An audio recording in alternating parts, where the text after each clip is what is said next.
मोहन माझी को माने निबोधन कनी और आले नोनका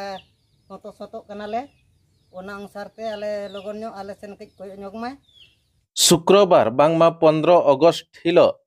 भारत दिसोम 79तम स्वाधीनता दिवस से पालन बिदल रे और मिड पास्टा रे चितर नेल ᱧᱟᱢ आकना जे मंगल मार्डी और आजरिन बारिया बारिया हपन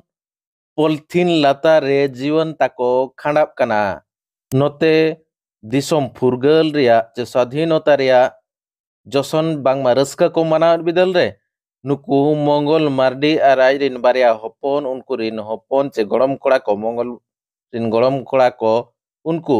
दुख विपद रे मित साज बंचाप लगी संघर्ष रे मेना कुआ नोंकान चितर सामांग तेज अकना ओडिशा पनत बालेश्वर हनत रिया जड़ेश्वर बनत रिया काड़िका पंचायत तेंतुड़े अतुरे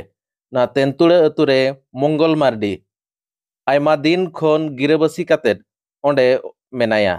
आयरिन बारेया हपन जहां दो भोलानाथ मार्डी जहां उमेर नितो 38 वर्ष और समराय मार्डी जहां उमेर नितो 32 सेरमा मंगल मार्डी नुकिन बानार हपन ताए बापला काट किन तायम नुकिन बाना हड़ भेगार भेगार रे मेना किना मंगल नितो मारांग हपन ठेन मित सांजे जमेत बिदल रे और हुडिंग हपन ठेन आर मित सांजे जमेआ नोंकाते उनी मंगल हालामा जीवन नितो खांडाप कना मेनखान अकिन रिन हपन भोला और समराय नितो सरकार पास्टा खन चेद हो सुविधा बांग किन ᱧᱟᱢᱮᱜᱼᱟ सरकार साहाय्य लेकाते 4 डिसमिल रिया घोरडी हपटा और राशन कार्ड नियगे आकुआ सम्पत्ति खाटाव लेनखान को जमा बांखान दो रेंगेज तेकोन ताहेन कना नोंकान जीवन को खांडावेआ मंगल मांडेरिन गाणा को जहां रपुड रपुड ओड़ा ताहे कना नेसा जहां आषाढ़ जपुद ते ओना रपुद ते लंदुड़ चाबायना और ओना जहां सारेज काटखुंटी माद को एमान कोते नितो पॉलिथीन ते हुडिंग हुडिंग सुक्री गोड़ा लेकान ओड़ा को बनावा कना और ओना सुक्री गोड़ा ओड़ा लेका पॉलिथीन लातार रे नितो ओंडे गे मेना कोआ मंगल मार्डी रिन गाणा को आकोरिन गाणा को मेना चोआ काजे सरकार पास्टा खन जुदी आले इंदिरा आवास जोगावाले खान नुआ